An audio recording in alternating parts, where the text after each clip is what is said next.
மாண்புமிகு பேரவைத் தலைவர் அவர்களே, இங்கு முன்னாள் முதலமைச்சரை பற்றி ஒரு விவாதம் இருந்தது. புரட்சி தலைவர் எம்ஜிஆர் அவர்கள் முதலமைச்சராக இருந்த நேரம் அவருடைய தலைமையின் இங்கு சட்டமன்ற உறுப்பினராக இருந்தவர் முத்தமிழறிஞர் அவரை பற்றி அவர் பெயரை சொல்கின்ற பொழுது புரட்சி தலைவர் அவர்களை எழுந்திருந்து சபையில் அந்த உறுப்பினரை பார்த்து கலைஞர் என்று தான் நீ சொல்ல வேண்டும், நீ வாபஸ் வாங்கு, மன்னிப்புக்கள் என்று சொன்னார்கள். அந்த மாதிரி கண்ணியமிக்க சபைகள் இந்த சபையில் நம்மளுக்கு முன்னாலே வழிவகுத்து தந்தவர்கள் ஆட்சிய கண்ணியத்தை நாம் காப்பாற்ற வேண்டும் என்று அனைத்து உறுப்பினருக்கும் நான் கேட்டுக்கிறேன். மாண்புமிகு பேரவைத் தலைவர் அவர்களே, இங்கு முன்னாள் முதலமைச்சரை பற்றி ஒரு விவாதம் இருந்தது.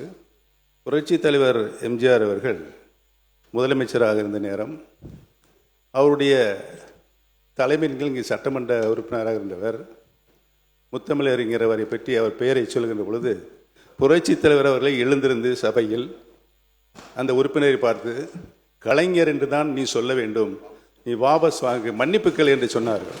அந்த மாதிரி கண்ணியமிக்க சபைகள் இந்த சபையில் நம்மளுக்கு முன்னாலே வழிவகுத்து தந்தவர்கள் ஆட்சிய கண்ணியத்தை நாம் காப்பாற்ற வேண்டும் என்று அனைத்து உறுப்பினருக்கும் நான் கேட்டுக்கிறேன்.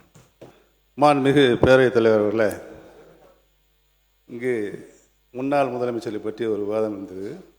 புரட்சி தலைவர் எம்ஜிஆர் அவர்கள் முதலமைச்சராக இருந்த நேரம் அவருடைய தலைமையின் இங்கு சட்டமன்ற உறுப்பினராக இருந்தவர் முத்தமிழறிஞர் அவரை பற்றி அவர் பெயரை சொல்கின்ற பொழுது புரட்சி தலைவர் அவர்களை எழுந்திருந்து சபையில் அந்த உறுப்பினரை பார்த்து கலைஞர் என்று தான் நீ சொல்ல வேண்டும், நீ வாபஸ் வாங்கு, மன்னிப்புக்கள் என்று சொன்னார்கள்.